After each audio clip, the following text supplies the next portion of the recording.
Gaza पर बमबारी को लेकर सुरक्षा परिषद की बैठक में संयुक्त राष्ट्र संघ के प्रमुख एंटोनियो गुटेरस ने इजराइल को ऐसा रगड़ा कि वह तमतमा उठा। गुटेरस ने कहा कि हमास ने इजराइल पर बिना वजह हमला नहीं किया था।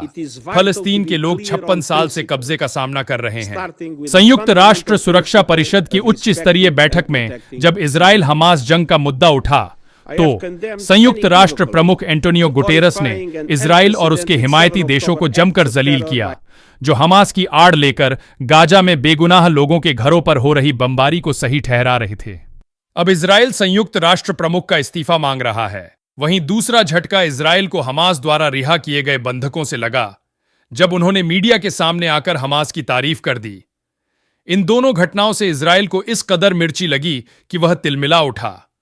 दोनों खबरें आपको विस्तार से बताऊंगा। नमस्कार, मैं अमित अवस्थी, आप देख रहे हैं मीडिया टुडे टीवी। शुरुआत करते हैं पहली खबर से। संयुक्त राष्ट्र प्रमुख ने अपने बयान में कहा कि इस बात को भी स्वीकार करना जरूरी है, हमास के हमले बिना किसी वजह के नहीं हुए हैं। फालस्तीन के लोगों ने 56 साल से दम घोंटने वाले कब्जे का सामना किया है।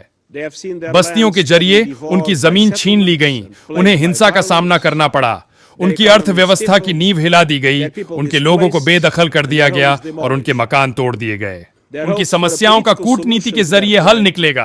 उनकी ये उम्मीद धीरे धीरे खत्म हो रही है। लेकिन यह भी सच है कि फलस्तीनी लोगों की दिक्कतें हमास के इन हमलों को वाजिब नहीं ठहरा सकती, और हमास के हमले फलस्तीनी लोगों को मिल रही सामूहिक सजा को सही नहीं ठहरा सकते। यूएन चीफ के बयान के बाद इजराइल तमतमाया हुआ है और उनका इस्तीफा मांग रहा है। अब बात करते हैं इजराइल को लगे दूसरे झटके की। हमास ने अपनी कैद से जिन इजरायली महिलाओं को छोड़ा, उन्होंने इजराइल पहुंचकर हमास की तारीफों के पुल बांध दिए, जिसके बाद इजराइल में हड़कंप मच गया और इजरायली अधिकारियों को शर्मसार होना पड़ा। हमास द्वारा रिहा की बुजुर्ग महिलाओं में से एक ने मीडिया से बातचीत की। महिला ने इजराइल के अस्पताल में पत्रकारों से बात करते हुए कहा कि हमास का कैदियों के साथ बर्ताव बहुत अच्छा है और वो कैदियों की जरूरतों का पूरा ख्याल रखते हैं। महिला ने कहा, हमास के जवानों ने हमें आश्वासन दिलाया कि हम कुरान को मानते हैं और कैदियों को हरगिज कोई तकलीफ नहीं पहुंचने देंगे, उनके साथ अपने साथियों जैसा बर्ताव करेंगे। महिला कैदी ने बताया कि हर 2-3 दिन के बाद एक डॉक्टर आकर हमारा मुआयना करता था और हमें जरूरी दवाएं देता था, और हम सुरंगों में वही रोटी, पनीर और खीरा खाते थे जो हमास के लोग खाते थे।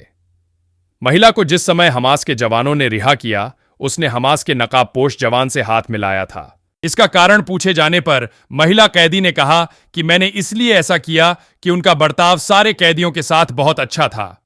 इजरायली अधिकारियों में अब इस बात को लेकर भारी नाराजगी है कि महिला कैदी को मीडिया के सामने क्यों आने दिया गया। सेना के प्रवक्ता को महिला के साथ होना चाहिए था और मीडिया के सवालों का जवाब प्रवक्ता को देना चाहिए था।